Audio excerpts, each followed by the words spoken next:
नमस्कार, जोहार झारखंड देख रहे हैं आप। आपके साथ मैं हूं शिप्रा झा। बुलेटिन की शुरुआत करेंगे बड़ी खबर के साथ और झारखंड से बड़ी खबर सामने आ रही है। हेमंत सरकार के फैसले का विरोध किया गया है। बड़ी खबर आपको झारखंड से बता रहे हैं, जहां हेमंत सरकार के फैसले का विरोध हुआ। पूर्व सीएम मधु कोड़ा ने इसका विरोध किया है। 1932 के खतियान के फैसले का विरोध किया गया है। हेमंत की स्थानीय नीति का विरोध मधु कोड़ा ने किया। हेमंत सरकार के फैसले से कोल्हान के 45 लाख लोग रिफ्यूजी हो जाएंगे, ये कहना है उनका। तृतीय और चतुर्थ वर्ग की नौकरी से बाहर हो जाएंगे। तो पूर्व सीएम मधु कोड़ा ने विरोध जताया है। आपको बता दें कि आज हेमंत कैबिनेट की बैठक हुई थी, जिसमें ऐतिहासिक फैसले लिए गए। आरक्षण को बढ़ाने के साथ साथ 1932 के खतियान को लेकर के भी मुहर लगाई गई, जिसमें विधेयक जो है अब भारत सरकार को भेजा जाएगा। लेकिन इसी बीच पूर्व सीएम मधु कोड़ा ने इसका विरोध जताया है। सरकार के फैसले का विरोध किया है मधु कोड़ा ने। इसके साथ ही उन्होंने दलील दी है कि अगर 1932 के खतियान के हिसाब से सब कुछ होता है तो कोल्हान के 45 लाख लोग रिफ्यूजी हो जाएंगे। तृतीय और चतुर्थ वर्ग की नौकरी से वो सभी बाहर हो जाएंगे। और इसी बात को लेकर आपत्ति जताते हुए हेमंत सोरेन की नीति का विरोध किया है पूर्व सीएम मधु कोड़ा ने। ये बड़ी खबर आपको बता रहे हैं झारखंड से। इस वक्त की बड़ी खबर आते हुए हेमंत की स्थानीय नीति का विरोध पूर्व सीएम मधु कोड़ा ने किया है। आपको बता दें कि आज ही बड़ा फैसला हेमंत सोरेन के कैबिनेट में लिया गया। काफी दिनों से लंबित मांग था। 1932 का खतियान को लेकर लगातार आंदोलन भी झारखंड में देखने को मिले थे। कई सारे लोगों की तरफ से इस मांग को उठाया गया था। जल्द से जल्द इस पर फैसला लेने के लिए दबाव भी हेमंत सरकार पर बनाया जा रहा था। और आज जब हेमंत कैबिनेट की बैठक हुई तो उसमें ये ऐतिहासिक फैसले लिए गए, जिसमें एक विधेयक बनाया गया है और उसमें आरक्षण के साथ साथ 1932 के खतियान को लेकर के भी जानकारी है और इसे भारत सरकार को भेजा जाएगा। उसके बाद उस पर जो फैसला आना है वो तो आएंगे। लेकिन इसी बीच ये जो मुहर इन फैसलों पर लगी है, इसको लेकर पूर्व सीएम मधु कोड़ा ने विरोध जताया है। 1932 के खतियान का विरोध जताते हुए मधु कोड़ा का कहना है कि अगर ये फैसला हो जाता है, इसे लागू कर दिया जाता है, तो कोल्हान के 45 लाख लोग रिफ्यूजी हो जाएंगे। तृतीय और चतुर्थ वर्ग की नौकरी से वो सभी बाहर हो जाएंगे। 1932 के खतियान को भी हमने आपको समझाया था न्यूज़ 18 पर। हमने आपको समझाया कि 1932 का खतियान का मतलब आखिर क्या है। अगर वो खतियान लागू होता है तो उस हिसाब से जो 1932 के पहले से जो लोग झारखंड में रह रहे थे वो वहां के निवासी होंगे और इसके साथ ही उन्हें काफी फायदा मिलेगा। सरकार के द्वारा चलाई जा रही योजनाओं का सीधा सीधा लाभ वो ले सकेंगे। चाहे कॉलेजों में दाखिला हो, सरकारी नौकरी हो, उनमें उन्हें प्राथमिकता दी जाएगी। और इसी मांग को लेकर के काफी ज्यादा आंदोलन झारखंड के अलग अलग हिस्सों में होता हुआ दिखाई दे रहा था और अलग अलग लोग इसकी मांग को उठा रहे थे। जल्द से जल्द 1932 का खतियान लागू हो, इसकी मांग कर रहे थे। और आज इसी को लेकर हेमंत सोरेन की कैबिनेट में बड़ा फैसला लिया गया। 43 प्रस्तावों पर मुहर लगे थे, जिनमें झारखंड के लोगों की बेहतरी के लिए कई सारे प्रस्ताव लाए गए, जिस पर मुहर लगा। लेकिन उनमें सबसे ज्यादा अहम 1932 खतियान का था। पूर्व सीएम मधु कोड़ा हमारे साथ जुड़े हुए हैं, सीधे उनसे ही जान लेते हैं। मधु कोड़ा जी, क्या कुछ आपत्ति जताते हुए आपने इसका विरोध किया है? इसमें देखिए, ये 1932 का खतियान अस्थानीयत्व का आधार जो माना गया है, हेमंत सोरेन सरकार के माध्यम से आज कैबिनेट में प्रस्ताव पास किया गया है। और इसमें मैं घोर इसका विरोध करता हूँ, आपत्ति दर्ज करता हूँ। चूंकि इस केवल 1932 का खतियान होने से जो कोल्हान के 3 है, पूर्वी सिंहभूम, पश्चिमी सिंहभूम और सरायकेला खरसावां जिला के, ये 3 जिला के 45 लाख लोग आज इस निर्णय, झारखंड सरकार का निर्णय से आज कोल्हान के लोग अपने आप को रिफ्यूजी घोषित हो जाएंगे। क्योंकि 32 के खतियान होने से ये कोल्हान का जो सर्वे सेटलमेंट हुआ था वह 1964, 1965 और 1970 में हुआ था, जो कि इस सर्वे सेटलमेंट को आधार स्थानीयता को नहीं माना जा रहा है कोई हेमंत सरकार के माध्यम से। तो चूंकि इसलिए हम इसका विरोध कर रहे हैं कि 1932 का खतियान केवल नहीं होना चाहिए। हम लोग की मांग है कि लास्ट सर्वे सेटलमेंट झारखंड में कहीं भी हुआ हो, वे आधार होना चाहिए स्थानीयता का।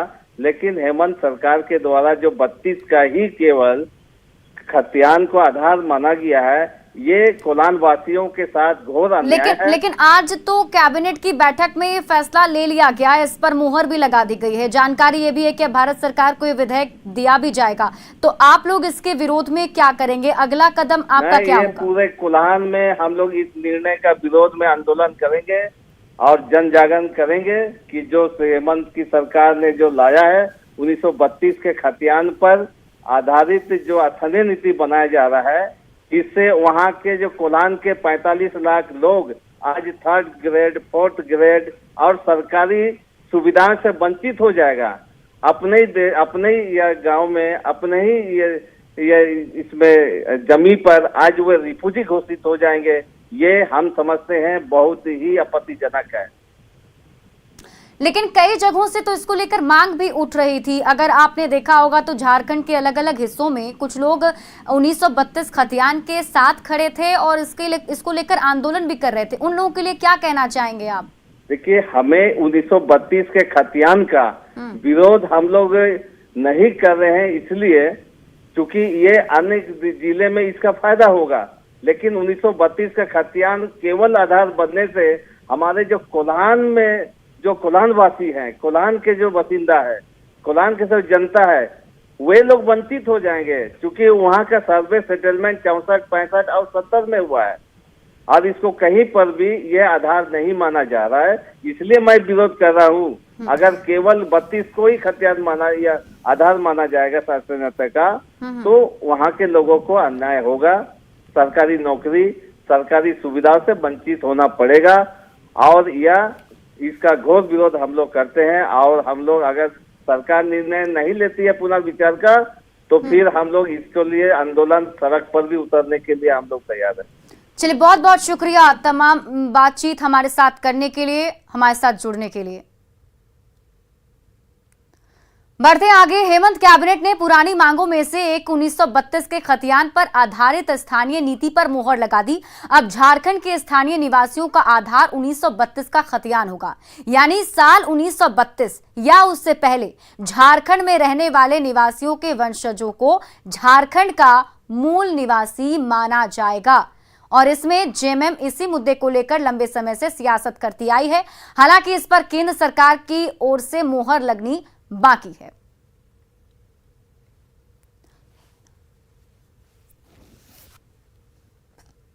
और अब आप समझिए कि 1932 के खतियान के मायने क्या हैं। ग्राफिक्स के जरिए आपको समझाने की कोशिश करते हैं। 1932 के खतियान को आधार बनाने का मतलब यह है कि उस समय जिन लोगों के नाम खतियान में थे, वे और उनके वंशज ही स्थानीय कहलाएंगे, यानी झारखंड के मूल निवासी कहलाएंगे। और स्थानीय लोगों को ही सरकार जो है सुविधा देगी, यानी कि इन लोगों को सरकारी सुविधा का लाभ मिलेगा और स्थानीय लोगों को रिजर्वेशन का भी लाभ दिया जाएगा।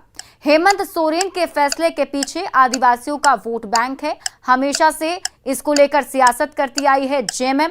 2014 में मुख्यमंत्री रघुवर दास ने पहली बार स्थानीय नीति को परिभाषित किया था। 1985 से झारखंड में रहने वालों को स्थानीय माना गया था।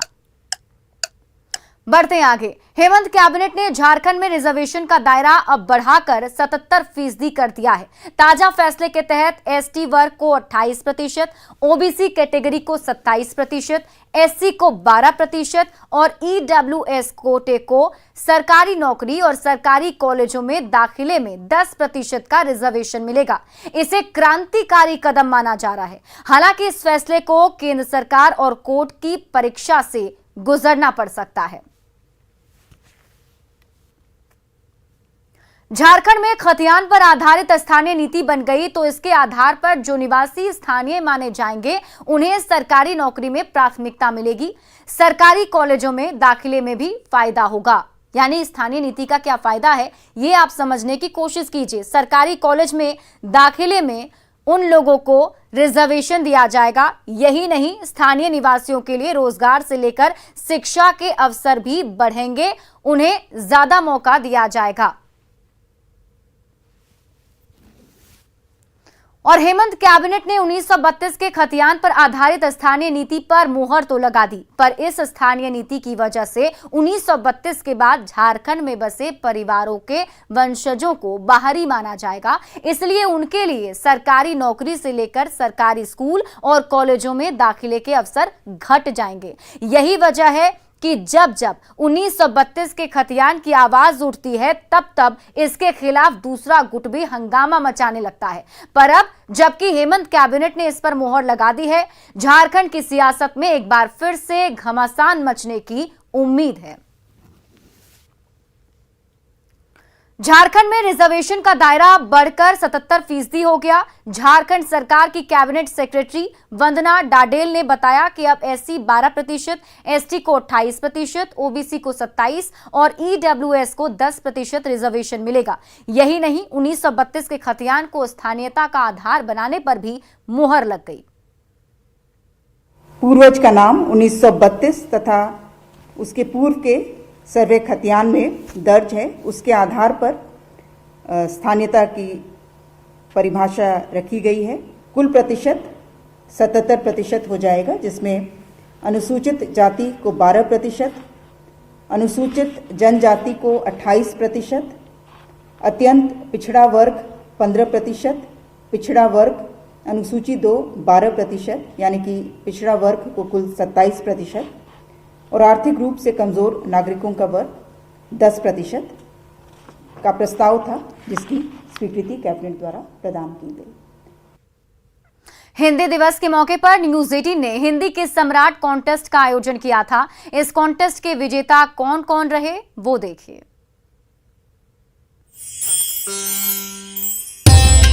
आज मैं हिंदी दिवस के मौके पे आप लोगों को कविता सुनाना चाहती हूँ। भारत भू की करे वंदना, यही हमारी माता है, यही कर्म है, यही धर्म है, सबकी भाग्य विधाता है। तुच्छ स्वार्थ से ऊपर उठकर नव नव मंगल कार्य करे, मिलजुल कर सब रहें प्रेम से, सबका ही उत्थान करे। जाति पाति के बंधन तोड़े, वर्ग भेद को चूर करे, मिलजुल कर सब बांटे खाएं, भाव पराया दूर करे। भारत माता सबकी साची, सबको प्यार लुटाती है, मेरा सब कुछ इसको अर्पण, सब कुछ इसकी धाती है। धन्यवाद।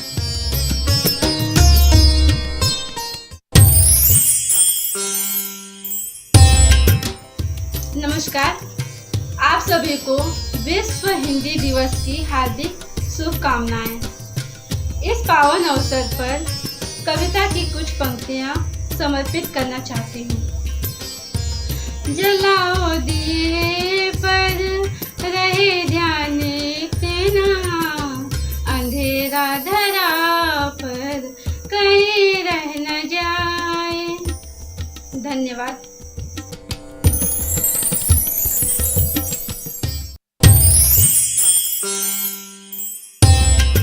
समस्त हिंदुस्तान वासियों को हिंदी दिवस की बहुत बहुत बधाई एवं शुभकामनाएं। विविधताओं में एकता की पहचान है हिंदी, हिंदुस्तान का शान है हिंदी। हम सब हिंदुस्तान वासियों को करना है इसका उत्थान, हमारा अभिमान है हिंदी। मैं रोशन कुमार, बनमईटरी, सहरसा। जय हिंद, जय भारत, जय हिंदी। और इसी बीच पटना से बड़ी खबर सामने आ रही है। हॉस्पिटल संचालक का अपहरण किया गया है। बड़ी खबर आपको पटना से बता रहे हैं। हॉस्पिटल संचालक का अपहरण किया गया है। सहयोगी के साथ हॉस्पिटल संचालक का अपहरण किया गया। कार सवार अपराधियों ने अगवा किया है और साथ ही साथ 10 लाख की रकम मांगी गई है। पुलिस ने छापेमारी करते हुए 5 लोगों को हिरासत में ले लिया है। पटना बाईपास पर यह हॉस्पिटल है जिसके संचालक को अगवा किया गया है।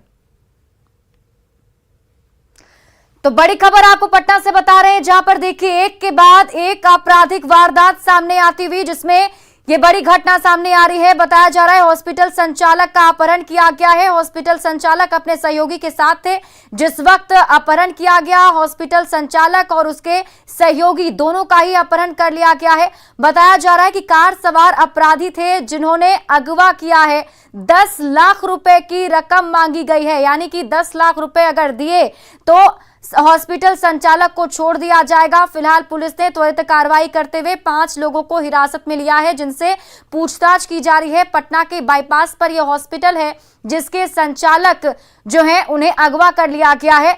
बड़ी खबर आपको पटना से बता रहे हैं जहां पर अपराधियों का हौसला बुलंद होता हुआ अपराधियों की तरफ से देखिए इस बड़ी घटना को अंजाम दिया गया। कार सवार अपराधियों ने हॉस्पिटल संचालक को उसके सहयोगी के साथ अगवा कर लिया है। 10 लाख रुपए की मांग की गई है।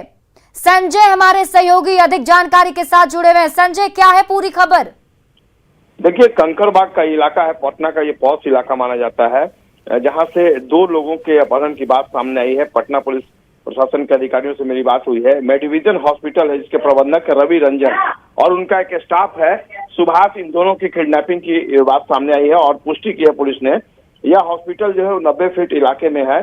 इन दोनों को आज पहले सुबह उठाया गया था। अपहरण करने में कुल 3 लोग शामिल थे, इस बात की जानकारी मिली है पुलिस को। प्रबंधक और उनके स्टाफ को जो एक कार है वहीं से ले जाया गया है और जब मामला कंकड़बाग थाने पे पहुंचा तो FIR लॉन्च करते फिलहाल खलबली मची हुई है और छापेमारी भी चल रही है। जो पुलिस अधिकारियों से मेरी बात हुई है उनका कहना है कि टावर लोकेशन के आधार पर कार्रवाई चल रही है। फिलहाल एक स्पेशल टीम बनाई गई है जिसमें कंकड़बाग के थानेदार समेत कई पुलिसकर्मियों को शामिल किया गया। छापेमारी चल रही है।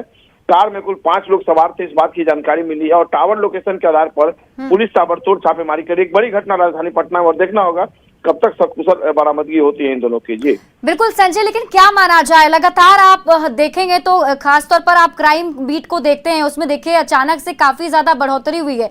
बेगूसराय में इस तरीके से गोलीकांड हुआ, अभी तक वो गिरफ्त से बाहर हैं। इसके साथ ही राजधानी पटना में, और आप कह रहे हैं पौष इलाका है जहां से अगवा किया गया है। कितने बजे की घटना है, क्या इसको लेकर कुछ जानकारी मिल पाई है? कब अपहरण हुआ? देखिए, अहले सुबह की ये घटना, एक मैं आपको रोकना चाहूंगा, एक मैसेज आ रहा है। इस मैसेज के अनुसार सारण जिले में इनका लोकेशन मिला है, वहां पर छापेमारी चल रही है सारण पुलिस की मदद से और जो कार है उसकी बरामदगी की बात सामने आ रही है। ये इन्फॉर्मेशन कंकड़बाग थाने के थानाध्यक्ष द्वारा जो है अभी दी जा रही है, लेकिन जो लोग जिनकी किडनैपिंग की बात आई है उनकी बरामदगी की बात अभी स्पष्ट नहीं हो पाई है। लेकिन कार को सारण से रिकवर किया गया है, इस बात की अभी जानकारी मिल रही है। लेकिन FIR लॉन्च के आधार पर छापेमारी चल रही है, इस बात की पुष्टि पटना पुलिस प्रशासन के भी आला अधिकारियों ने की है। देखना होगा जो लोग किडनैप किए गए हैं, जो हॉस्पिटल के मालिक और उनके जो स्टाफ हैं, उनकी कब तक बरामदगी हो पाती है। फिलहाल जो पटना पुलिस की टीम है वो सारण में मौजूद है, इस बात की जानकारी मिल रही है। जी 10 लाख रुपए मांगा गया है छोड़ने के लिए, तो इसको लेकर क्या जानकारी है? किसको फोन किया गया था, किससे ये रकम मांगी गई है? देखिए, इसके बारे में यही जानकारी मिल पाई कि उनके जो हॉस्पिटल के स्टाफ हैं उनको और परिजनों को, दोनों को इस बात की सूचना दी गई है और किस कारण से अब पटना पुलिस फिलहाल किडनैपिंग मानकर चल रही है। लेकिन क्या अदावत थी, क्या दुश्मनी थी या पैसे के लेन देन का बकाया था, क्या सारी बातें हैं, इस बात की अभी इस बात का खुलासा नहीं हो सका है। लेकिन निश्चित तौर पर जब बरामदगी होगी दोनों की सकुशल और जब अपराधी जो है वो पकड़े जाएंगे तो इस पूरे मामले का खुलासा संभव है। जी चलिए, बहुत बहुत शुक्रिया तमाम जानकारी के लिए संजय। और फिलहाल इस बुलेटिन में अभी के लिए बस इतना ही। आप देखते रहिए News 18 बिहार झारखंड।